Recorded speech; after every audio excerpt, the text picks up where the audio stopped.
జంతికలు చేయడానికి జంతికల పిండికి 2 గ్లాసులు బియ్యము, 2 గ్లాసులు శనగపప్పు, తగినంత ఉప్పు, తగినంత కారము, తగినంత నూలు, తగినంత వాము, జీలకర్ర, నూనె, సరిపోయినంత నూనె కలుపుకొని నీళ్ళేసి కలుపుకొని జంతికలు చేసుకోవాలి. వేపుకోవాలి. ఎన్ని లీటర్ల నూనె పడింది? లీటర్ నూనె పడింది. లీటర్ నూనె.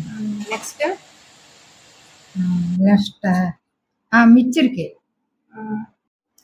మిక్చర్ చేయడానికి 2 గ్లాసులు శనగపిండి,